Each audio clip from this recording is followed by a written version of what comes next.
उन अष्ट देवों का जो विशेष पार्ट है साथ रहने का, वो द्वापर युग से लेकर के कलयुग के अंत तक का है। क्या सतयुग त्रेता की कोई हिस्ट्री अष्ट देवों की नहीं है।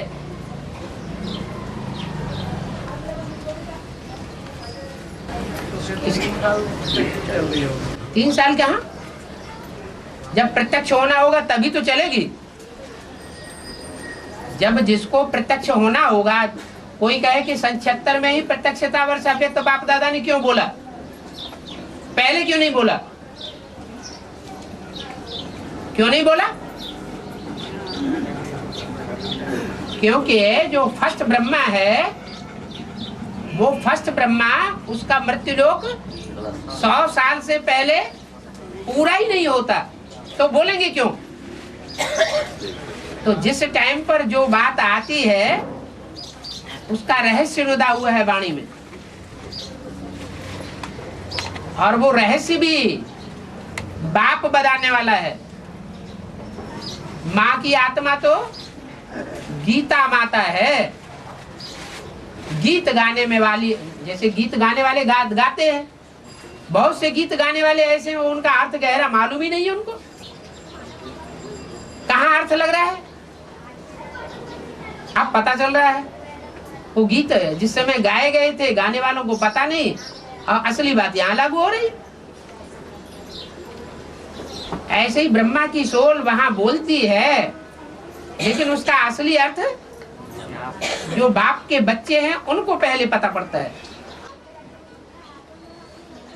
और बाबा ये मनन चिंतन करने पर रतन भी निकलते और विष भी निकलते। जब तक सागर मंथन नहीं करेंगे तब तक रतन नहीं मिलेंगे। रतन है जो मनन चिंतन करेंगे ना हम, हाँ, उसमें विष भी निकलेगा और रतन भी निकलेगा।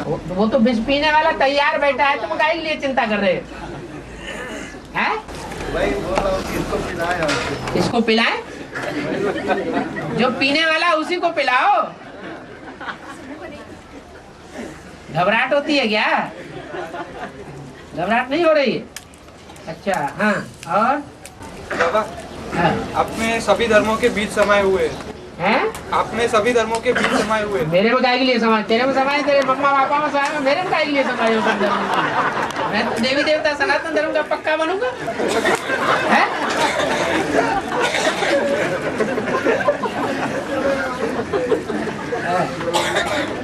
हाँ जी,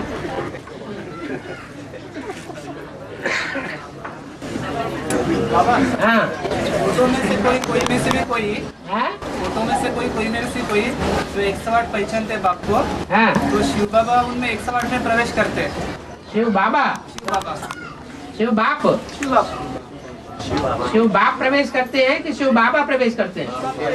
हैं? शिव बाबा तो एक उतर रूप में प्रवेश करते अच्छा, हाँ, ठीक है। और हैं। तो शिव बाबा 108 में प्रवेश करते हैं। ठीक है, इसी तरह से जैसे ब्रह्मा की 1000 भुजाएं बोला है, हाँ, तो जो ब्रह्मा है हाँ, वो भी 1000 आत्माओं में प्रवेश करेगा क्या?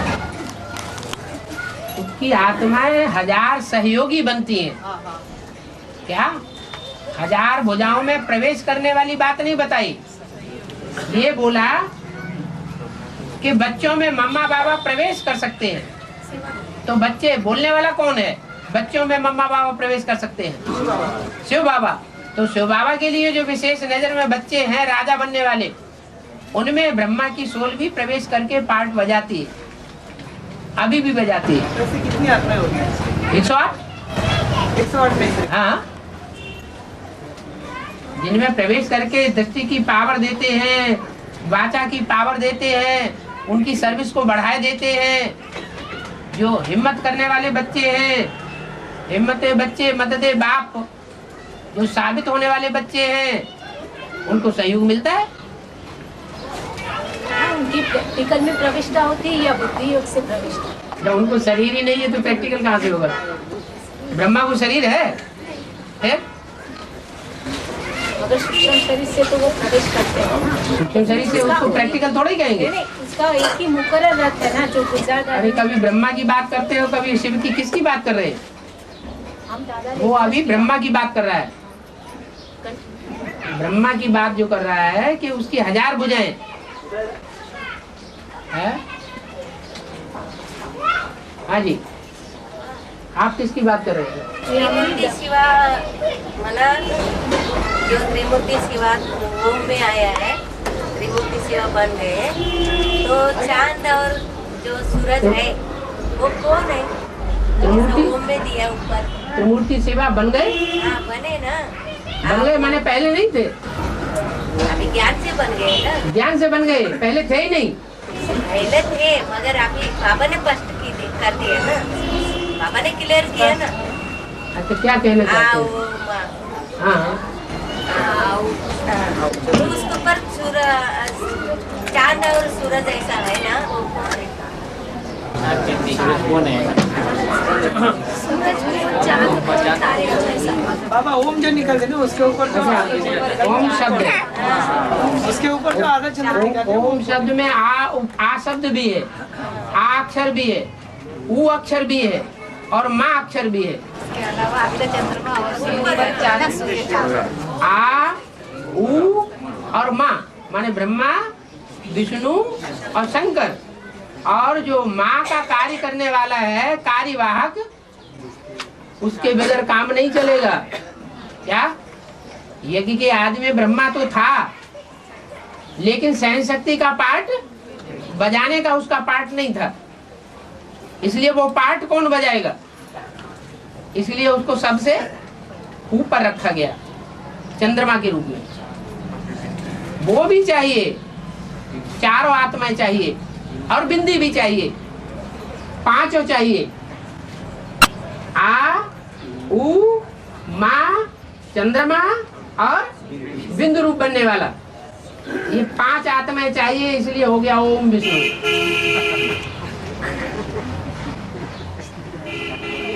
गाते भी है ओम मंगलम भगवान विष्णु।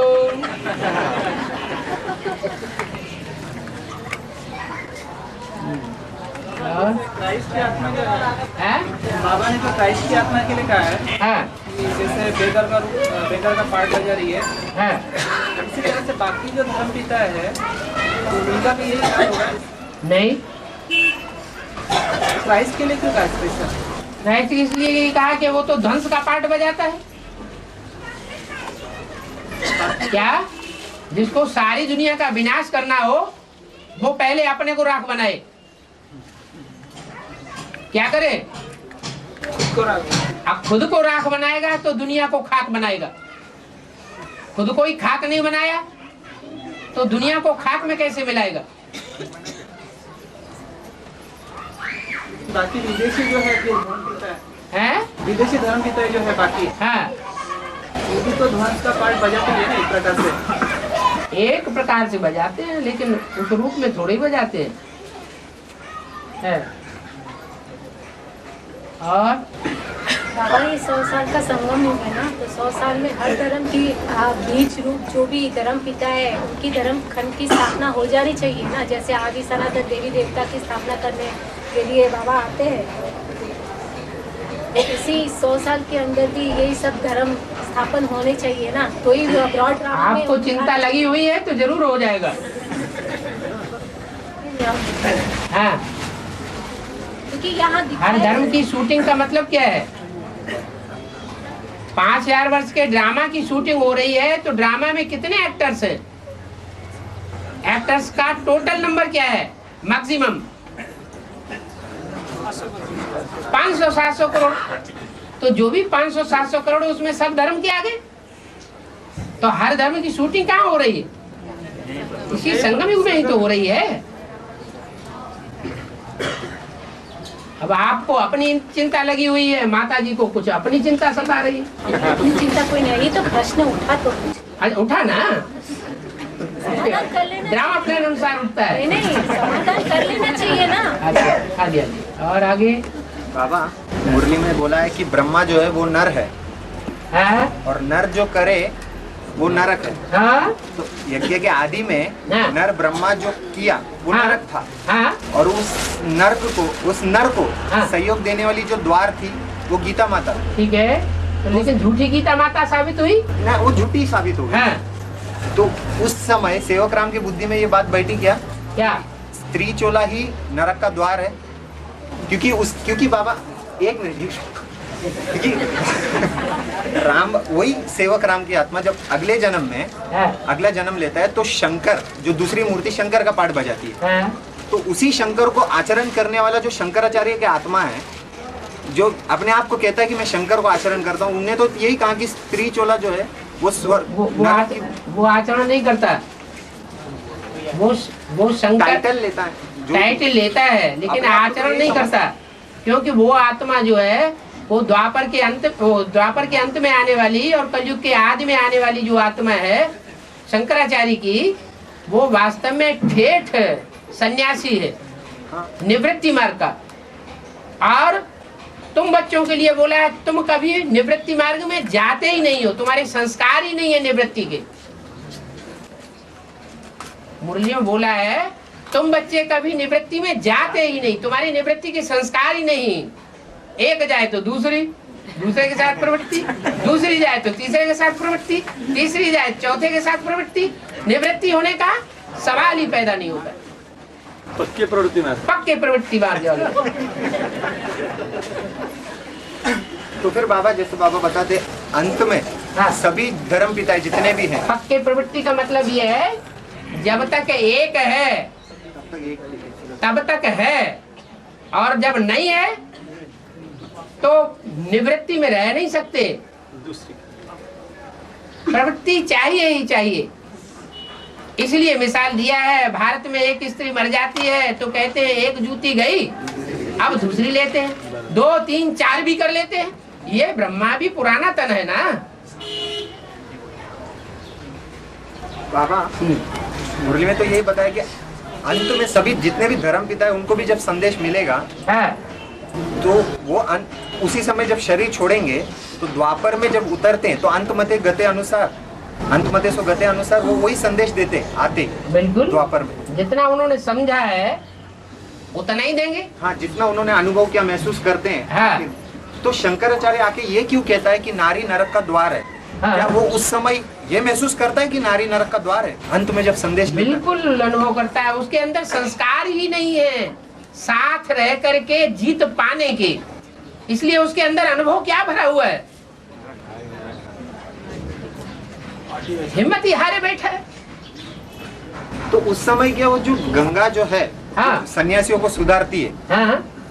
तो वो जो गंगा जो स्त्री चोला है वो ऊपर वाले सन्यासी को नहीं सुधारती है, जो ऊपर से नीचे उतरता है द्वापर के अंत में, वो नहीं सुधरता है। जैसे बोला कुत्ते की पूंछ 12 साल तक जमीन में लंबी लंबी दबा के रख दो, और जब 12 साल के बाद निकालेंगे तो भी टेढ़ी की टेढ़ी। तो ऐसे ही ये धर्म पिताएं हैं, जबरदस्त हठयोगी है, इनको ब्रह्मा भी उतरा है, भगवान भी उतरा है, तो भी ये सुधरने वाले नहीं है। लेकिन आखिर में जब उनकी बुद्धि को संदेश दिया जाता है तो यही तो आधार बनती है। पूरा संदेश नहीं ले पाते, जितना भी लेते हैं बाबा, जितना लेते हैं वो अधूरा लेते हैं।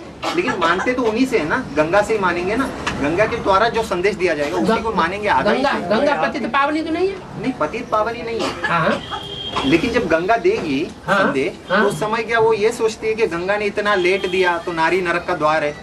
गंगा के लिए थोड़े बोलते हैं नारी नरक का, गंगा को तो अपनी माँ मानते हैं। नहीं, स्त्री चोला देखकर गंगा को तो माता मानते हैं, माता को तो बहुत रिगार्ड देते हैं, डिसरिगार्ड देते हैं पत्नी को। हाँ जी। गंगा की सवारी जो मगरमच्छ पे दिखाई है, मगरमच्छ कौन? मगरमच्छ जो सारी मछलियों को आप पकड़ जाए, सागर में जितनी मछलियां हो और सब मछलियों को खाने वाला जंतु कौन सा? मगरमच्छ। जो सारी मछलियों को जिनमें बदबू आती है, जब मछलियों को ही खा जाएगा तो उनकी बदबू भी खलास हो जाती है। और बाबा जो पिछला पॉइंट था उसी में माना आदि में जब हुआ ऐसा नरक बना जब ब्रह्मा के द्वारा, तो उस समय सेवक राम की बुद्धि में बैठा ही नहीं कि नारी नरक का द्वार है करके गीता माता को उन्होंने दोष दिया ही नहीं क्या उस समय? जिसका आदि से अंत तक ऐसा पार्ट है कि वो प्रवृत्ति से थकता ही नहीं, जो सन्यासी हैं वो प्रवृत्ति से थक जाते हैं, इसलिए छोड़ के भागते हैं। उसका तो संगम युग में आज से लेकर के अंत तक ऐसा पार्ट है कि वो थकने वाला नहीं है, वो प्रवृत्ति का पक्का है।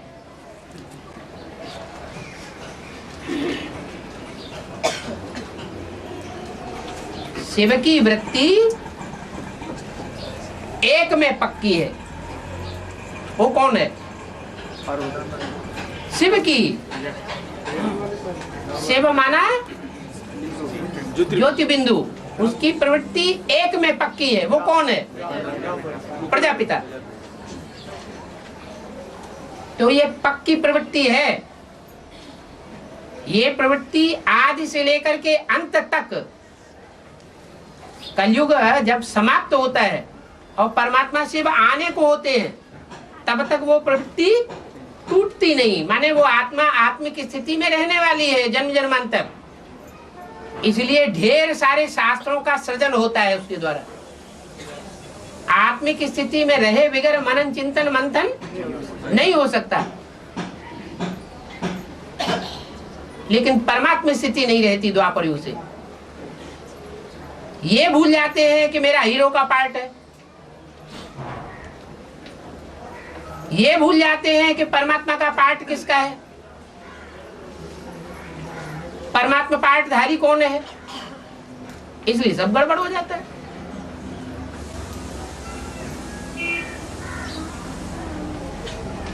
और 76 से इस बात की शूटिंग होती है, 76 से इस बात की शूटिंग होती है क्या कि उनको ये एहसास होता है कि मैं परमात्मा पार्टधारी हूँ। उससे पहले नहीं, 76 से ही परमात्मा पार्ट का ये होता है ना। परमात्मा पार्ट की प्रत्यक्षता होती है 76 में। लेकिन उसके पहले तो सेवक राम जी थे, उनको भी इस बात का एहसास नहीं था क्या जिसमें परमात्मा पार्ट का पार्टधारी हूँ। बड़े निश्चय से बोल रहे हैं। अगर होता तो छोड़ते नहीं किया कि मना 76 से पहले 74 में 73 में 71 में 69 में अनुभूति नहीं थी, ये पक्का है। 69 से ये बात को बैठ सकता है। चलो थोड़े नीचे उतरे। 69 से जब से ज्ञान में आए, ज्ञान लेने के बाद वो तो बता दिया मुरली में कि पहले इतना ज्ञान नहीं था, इसलिए टूट पड़े। टूट पड़ने का कारण बता दिया। पहले अधूरा ज्ञान था और 68 में गीता माता संपन्न रूप से आ जाती है। जो कुछ भी परमात्मा को गीता ज्ञान सुनाना होता है वो गीता माता के द्वारा सुना देता है 69 तक। हाँ जी, इसलिए अधूरा ज्ञान होने का सवाल ही नहीं। 69 तक ज्ञान पूरा हो जाता है। किसके लिए? प्रजापिता के लिए, एक के लिए। हाँ जी। और 69 से लेकर के 76 तक मनन चिंतन मंथन, वो ज्ञान गर्भ का जो शूटिंग है उसका आकारी स्टेज। आकारी स्टेज। हाँ जी। और 76 के बाद जो है प्रैक्टिकल पार्ट शुरू होता है। 76 के बाद बात का प्रत्यक्षता वर्ष, तो प्रैक्टिकल हो गया ना वो। एक होता है आत्मा का प्रवेश और एक होता है आत्मा प्रवेश करने के बाद 4-5 महीने में प्रत्यक्ष होती है। तो प्रत्यक्ष होने को जन्म कहा जाता है। हाँ। और बाबा ये साइंस वाले लोग ने बताया कि 40 करोड़ साल के बाद सूर्य का पूरा हाइड्रोजन खत्म हो जाएगा। अच्छा। सूर्य और पूरे ग्रह सब खत्म हो जाएंगे। है? तो फिर ये ड्रामा वगैरह कैसे होएगा? मतलब फिर बाद में भगवान वगैरह कैसे? ये विश्वास तो तुमको हो गया ना, इसलिए कैसे का सवाल कर रहे हैं। ये साइंस वाले लोग हाँ, साइंस वालों के ऊपर तुमको विश्वास हो गया ना, इसलिए कैसे का सवाल कर रहे हो। जिनको विश्वास ही नहीं है वो सवाल क्यों करेंगे? वो तो कहते हैं ये सब झूठी बातें हैं। जैसे डार्विन की थ्योरी को आगे के आने वाले साइंसदान ने झूठा साबित कर दिया, ऐसे ही ये थ्योरी उनकी आगे चल करके झूठी साबित हो जाएगी। और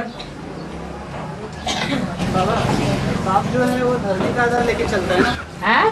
बाप जो है धर्मी का आधार लेके चलता है। बाप क्या, राम और कृष्ण दोनों ही, बाप और बच्चा दोनों ही धरणी का आधार लेकर के चलते हैं। मगरमच्छ तो ज्ञानजल में रहता है। हैं? जो गंगा की सवारी बताई है, हैं? किसके लिए, कौन सा मगरमच्छ? कोई होगा मगरमच्छ का अवतार, मत्स्यावतार। जो मत्स्यावतार होगा उसकी विशेषता शास्त्रों में बताइए। एक ऋषि जी थे, वो स्नान करके कमंडल भर के जा रहे थे, उसमें एक मछली आ गई, छोटी सी झींगा मछली। तो वो जब तक घर पहुंचे तब तक वो बड़ी हो गई। वो कमंडल उनका भरने लगा, उन्होंने कहा अरे ये तो बड़ी हो गई। तो कहा कहाँ फेंके जाके अब? उन्होंने उसे घड़े में डाल दिया। वो घड़े से भी बड़ी होने लगी। फिर उसे उन्होंने टब में डाल दिया, वो टब से भी बड़ी होने लगी। फिर उसे उन्होंने एक तालाब बनवाया, उसमें डाल दिया। वो तालाब भी भर गया मछली के मोटे ताजेपन से। फिर उन्होंने सोचा अरे ये तो बढ़ती चली जा रही है, ले जाके नदी में डाला। नदी से भी लंबी चौड़ाई ज्यादा हो गई उसकी। फिर उठा करके उसको सागर में डाल दिया। तो ये नदी है क्या, जिस नदी में वो मछली माछला का रूप बनते बनते क्या बन जाती है, मगरमच्छ बन जाती है। मगर के मच्छ के ऊपर फिर गंगा सवारी कर लेती है। जरूर गंगा ने पहले ज्ञान लिया होगा। इससे मगरमच्छ का अवतार बनने वाले से गंगा ने एडवांस नॉलेज पहले ली होगी। वो तो बाबा आदि में लेते ना। है? जब आदि में एडवांस नॉलेज थी? नहीं, जब ये प्रजापिता ने जब गीता माता को सुनाया कृष्ण का रहस्य का, तभी तो वो माता उधर ही थी ना।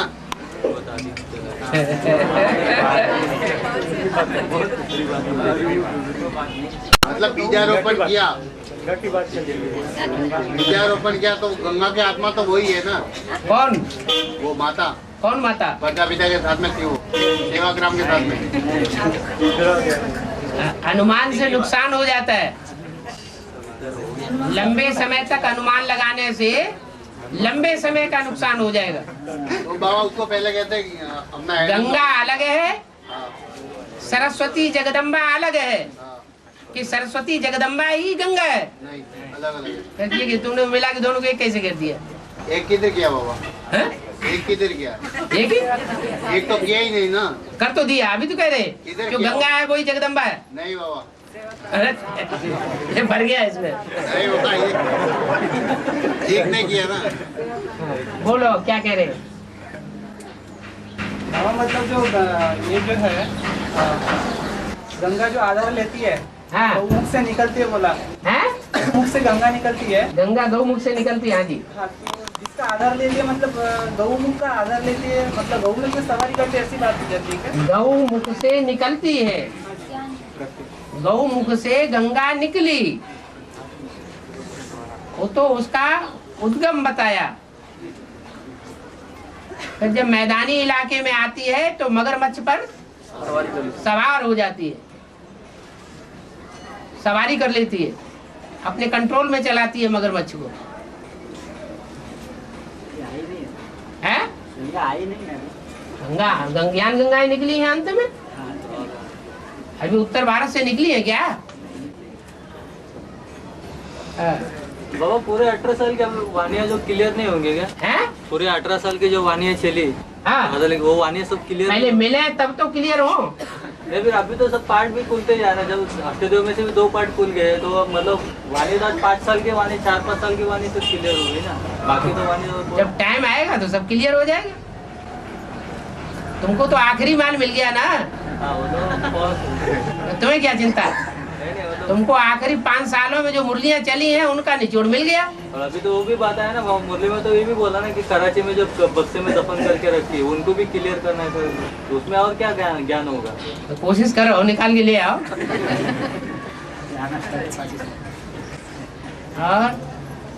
और महाभारत में जो करना बताया है, करना हाँ, का भाई बताया, इसके बारे में बाबा ने उसके बारे में कुछ बताया नहीं है। बता तो दिया कौरव संप्रदाय। हाँ, लेकिन वो पांडव का भाई था ना। पांडव भाई था, लेकिन एक बाप से पैदा हुआ थोड़ा ही था।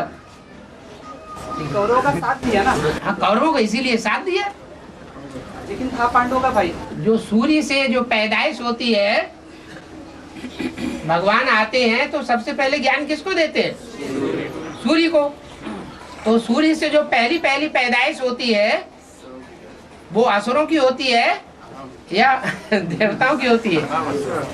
असुरों की पहली पैदाइश होती है। मतलब विदेशी धर्मों में जो है पहला सबसे बड़ा उसका होना चाहिए बीच। हाँ जी, हाँ जी। अष्टदेव जो है बाबा, हाँ, वो 8 दिशाओं से निकलती है। हाँ जी, 8 दिशाओं से निकलते हैं। हाँ। तो अव्यक्तवाणी में बाप दादा जो उच्चारते हैं वाक्य, वो ये कहते हैं कि चारों ओर के बच्चे। हाँ, चारों ओर के क्यों बोलते हैं? 4 दिशाएं हैं और उनके 4 ईशान कोण है, इसलिए 8 दिशाएं हो जाती है। जो 4 दिशाएं हैं ना, पूरा पश्चिम उत्तर दक्षिण, उनके कोने भी तो हैं। तो कोने को नहीं गिनते क्या? कोने को गिनते क्यों नहीं है? लेकिन बाबा बोलते हैं 4 मुख्य धर्म बोलते हैं, फिर 4 उनके सहयोगी तो हैं ही है। यहाँ पे जब 4 दिशाएं हैं तो 4 उनकी सहयोगी दिशाएं भी हैं। कौन? तो 4 मुख्य दिशाओं के बारे में बात करते हैं। 4 मुख्य दिशाएं हैं और 4 उनके कोण भी हैं। और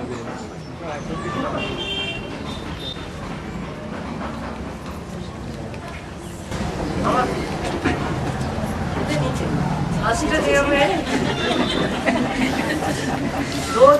दो अष्टदेव प्रत्यक्ष हुए। उसके अंदर बाबा ने बोला माता पिता, तो योगिनी बहन को माता बताया। तो ऐसे तो हमारी बड़ी मम्मी छोटी मम्मी 2 ही है। हाँ जी, आपको अभी पहचान नहीं है ना पहचान? जिसको पहचान नहीं है वो उस लिस्ट में नहीं होगा। जिसको पहचान है तो जरूर उस लिस्ट में होगा। अभी कौन से वंश का फाउंडेशन पढ़ रहा है? सूर्यवंश का फाउंडेशन पढ़ रहा है। और ये कोई हद के बच्चे तो है नहीं। हद के बच्चे हैं या बेहद के? बेहद के बच्चे हैं, कोई छोटे तो है नहीं। तो जो बेहद के बच्चे हैं उनकी बुद्धि में तो आ जाना चाहिए कि सूर्यवंश है तो सूर्यवंश के कोई अम्मा बाप भी होंगे। सूर्यवंश की अम्मा और सूर्यवंश के बाप, चलो बाप तो सबका एक हो सकता है, लेकिन सूर्यवंश की अम्मा तो चंद्रवंश से आएगी क्या या इस्लाम वंश से आएगी? कहाँ से आएगी? सूर्यवंश से ही आनी चाहिए। आपकी बुद्धि में नहीं बैठा, जल्दी जल्दी बैठा लो। हाँ, अभी टू लेट का बोर्ड नहीं लगा है।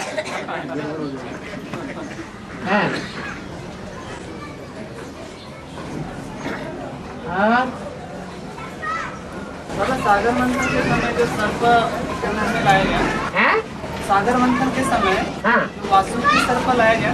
वासुकी सर्प, हाँ जी। वासुकी सर्प कौन? वसु कौन है? राजा वसु, वसुराज। वसु कहते हैं धन संपत्ति का स्वामी। कौन है? नहीं, बाप कैसे? संपत्ति का स्वामी वो स्वामी है। पिछले जन्म में था।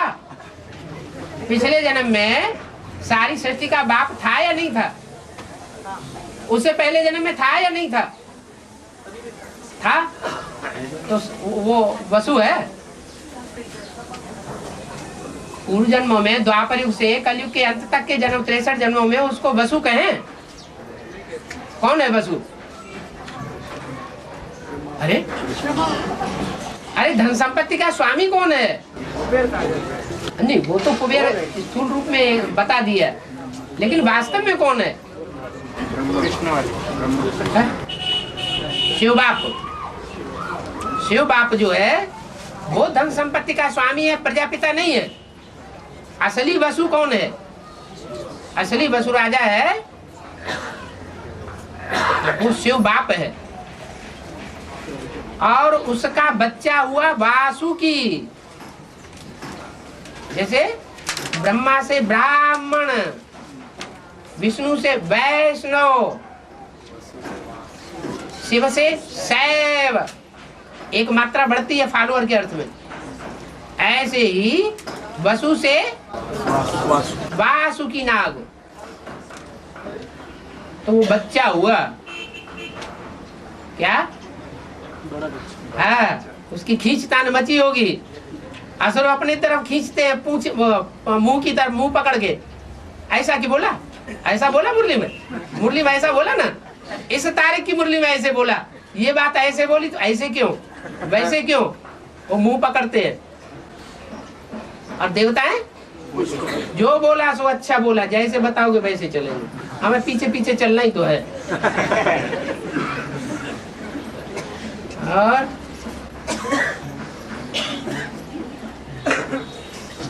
इसके लिए शास्त्रों में देवताओं को कमजोर बताया है, और असुरों को बलशाली बताया है। हाँ, पावरफुल है ना, तब तो बाप का भी मुंह पकड़ लेते हैं।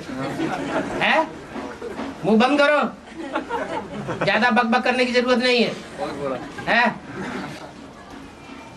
और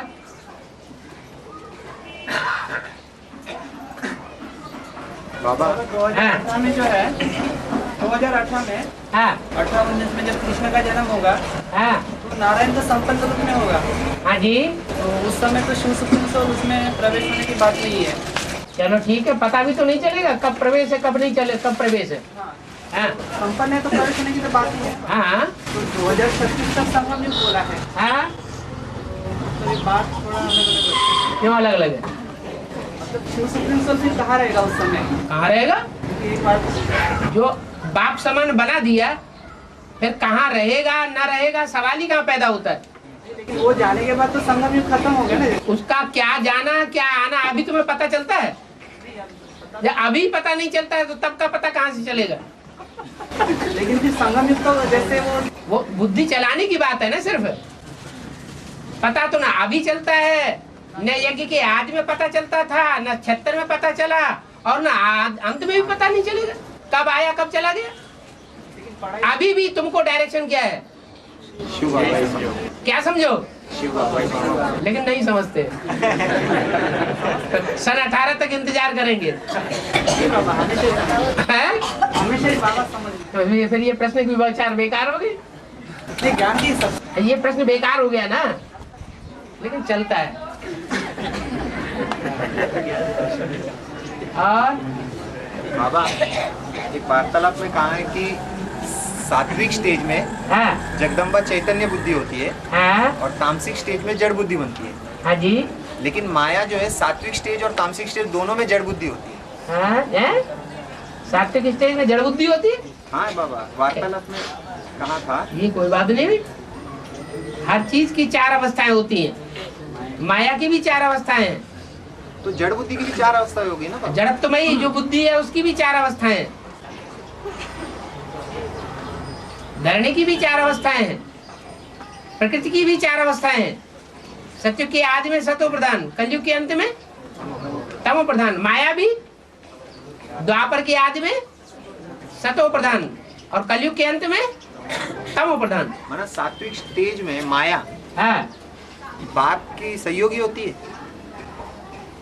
बाप की सहयोगी नहीं होती है, सात्विक स्टेज में भी कुछ न कुछ विरोधी होती है। तो फिर जड़ बुद्धि हो गई ना बाबा? है ही जड़ बुद्धि।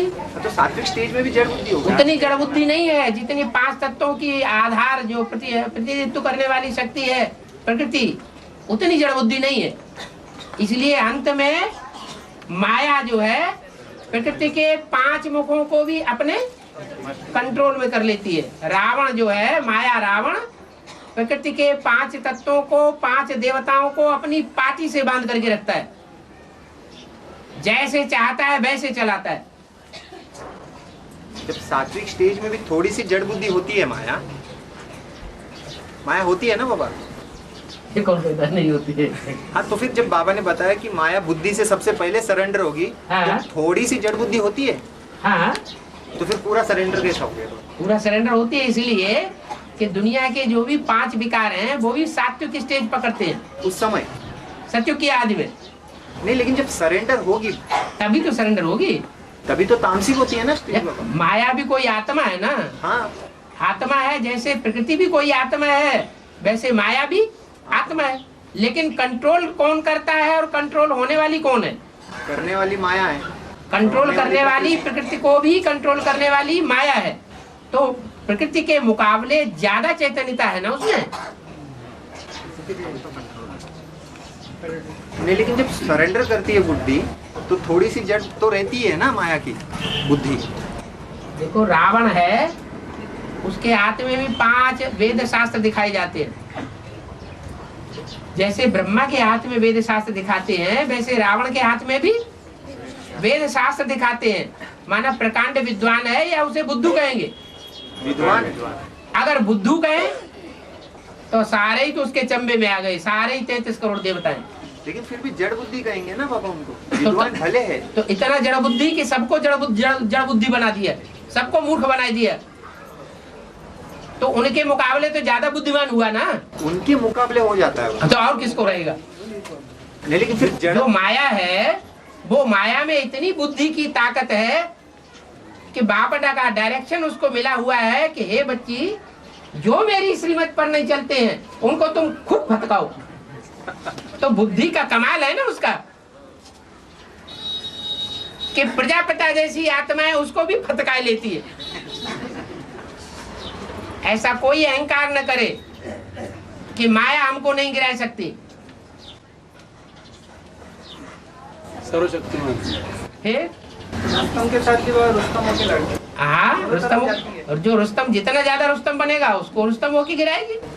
प्रजापिता भी सर्वशक्तिमान है ना। प्रजापिता किसी मुरली में बताया सर्वशक्तिमान है। हाँ, शिव बाप आकर के उसे सर्वशक्तिमान का टाइटल प्रैक्टिकल में दिलाते हैं। ये प्रैक्टिकल जो टाइटल है वो खुद धारण नहीं करते। मास्टर सर्वशक्तिमान, मास्टर माना प्रैक्टिकल, मास्टर सर्वशक्तिमान बच्चे को बनाते हैं। भगवान है सर्वशक्तिवान लेकिन तुम बच्चे हो मास्टर सर्वशक्तिवान। और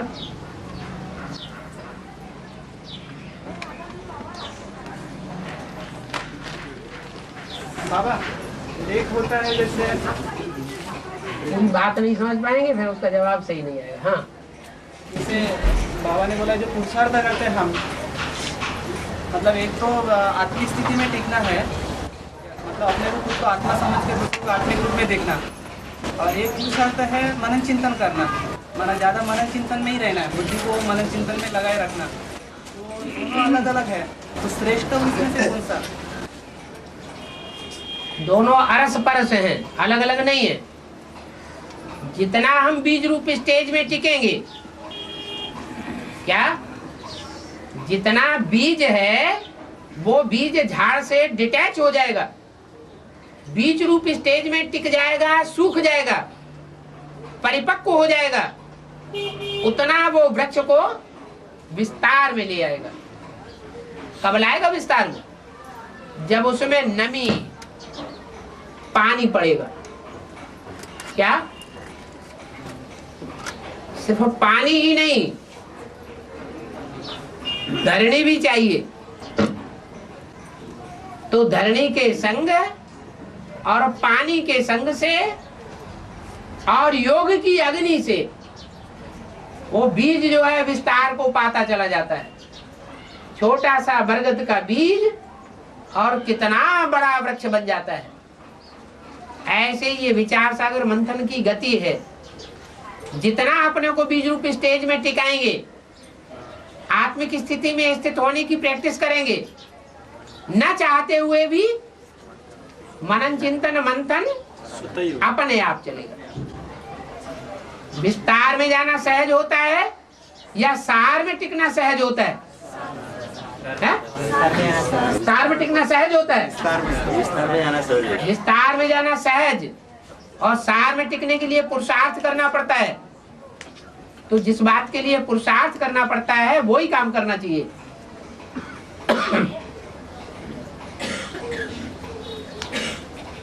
और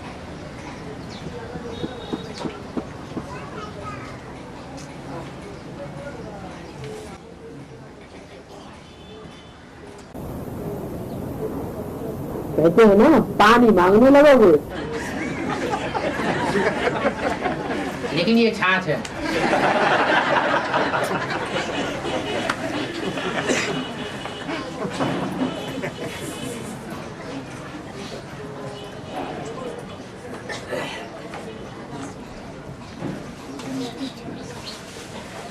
हाँ जी,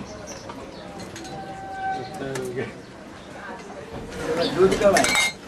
है छाछ आई तो दूध बहुत पिला दिया है ऊपर वाले ने। बाबा मेरे भाई है ना, हाँ चलो उन्होंने कुछ पूजा रखा था तो बाहर से वो ब्राह्मणों को बुलाया था त्र्यंबकेश्वर से।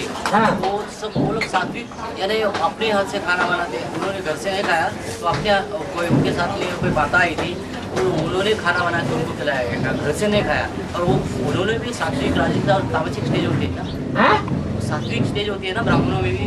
हाँ जी, तो वो लोग ने ऐसा वो लोग भी यानी अपने हाथ से खाते हैं, बाहर से नहीं खाते हो। हाँ जी। तो वही पूछना चाहता हूँ कि उन लोग में भी ऐसे स्टेजेस होते हैं ना, सात्विक राजसिक और तामसिक। हाँ हाँ, लेकिन पकाते समय उनकी बुद्धि में ये थोड़ा ही होता है कि आत्मा क्या है, तो उनको तो वो ज्ञान ही नहीं होता। आत्मिक स्थिति क्या है, इसलिए उनके वाइब्रेशन देवान के ही रहते हैं। मैं बड़ा प्रकांड विद्वान हूँ, तो तुम उनको ज्ञान सुनाओगे, वो सुनेंगे तुम्हारी बात? हमारी बात को माना ही नहीं उन्होंने। हाँ जी, हाँ जी। सच्चाई को सुनना ही नहीं चाहते वो। हाँ।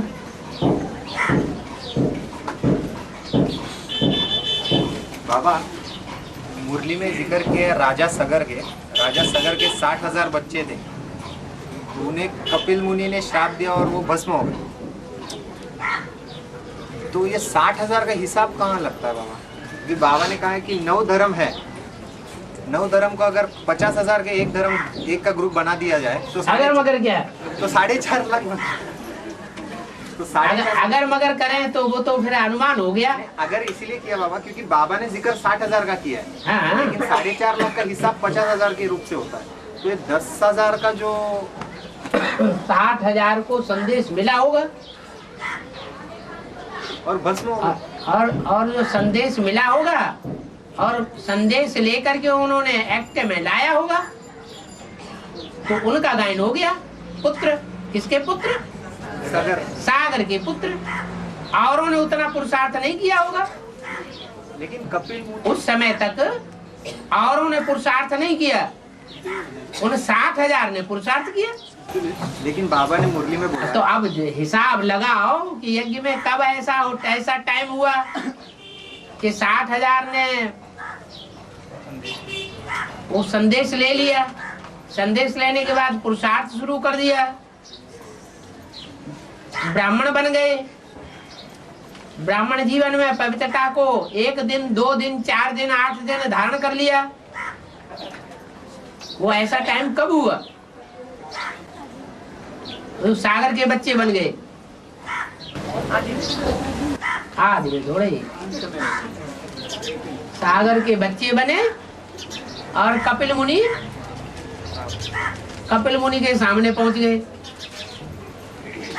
किस लिए पहुंच गए? अश्व घोड़ा। हाँ, उनके ऊपर इल्जाम लगा दिया। क्या कि तुमने हमारा घोड़ा चोरी कर लिया। अब आत्मा रूपी घोड़े को कपिल मुनि ने चोरी कर लिया या माया रावण ने चोरी किया? नाम उनका लगा दिया तो उनको गुस्सा नहीं आएगा? गुस्से आने पर बाबा ने कहा कि उन्होंने श्राप दिया है तो वो भस्म हो गए। बाबा ने बताया वो काम अग्नि में भस्म हो गए। काम अग्नि में भस्म हो गए। श्राप कपिल मुनि के दिया और काम अग्नि में भस्म। और क्या जो देवानी ऋषि मुनि होते हैं वो कैसा साफ देंगे? नेगेटिव देंगे या पॉजिटिव देंगे? नेगेटिव दिया, भस्म हो गए। काम की इच्छा पर भस्म हो गए। अरे जो कपिल मुनि है, जिनके नाम पर कपिल नगरी बसाई गई है, वो कहाँ के होंगे? उनकी यादगार कहाँ है? कपिल में ही तो यादगार बनी हुई है। तो जहाँ यादगार बनी हुई है वहाँ भस्म हुए होंगे। और गंगा आने के बाद उनका उद्धार होता है। हाँ, जब गंगा आती है तो उद्धार होता है। अभी भस्म हो रहे हैं ना, जब तक काम अग्नि में भस्म होते रहे। अभी पता ही नहीं चल रहा है? मुंह का लिए बंद कर रहे हैं। आगे हाँ। बाबा बाबा सब प्रश्न हमको ही पूछने पड़ते, आपको कभी कोई प्रश्न पूछने की जरूरत नहीं पड़ती। हमें तो कोई प्रश्न पैदा नहीं होता है? हैं? बहुत से ऐसे हैं जिनको कोई प्रश्न पैदा नहीं होता। यहाँ तो सभा में बहुत ऐसे बैठे होंगे जो ये अनुभव करते होंगे हमें कोई प्रश्न पैदा ही नहीं होता। बाबा का जो भी बात सामने आती है ज्ञान की, वो हमें सही ठीक ठीक ही लगती है। या तो प्रश्न चित्त या तो प्रसन्न चित्त। अगर पूरा हल हो जाए, कोई प्रश्न न रहे और कोई के प्रश्न से प्रभावित भी न हो, तो आत्म की स्थिति में पक्का हो जाता है। दोनों बातें हैं, अपने अंदर भी प्रश्न पैदा न हो और फिर दूसरे का किया हुआ प्रश्न हमको प्रभावित भी न करे। ऐसा ना हो दूसरा प्रश्न पैदा कर दे और हम उसकी प्रजा बन जाएं।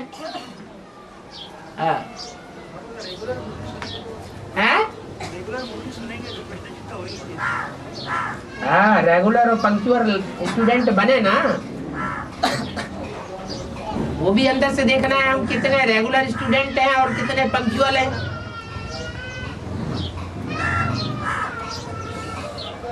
और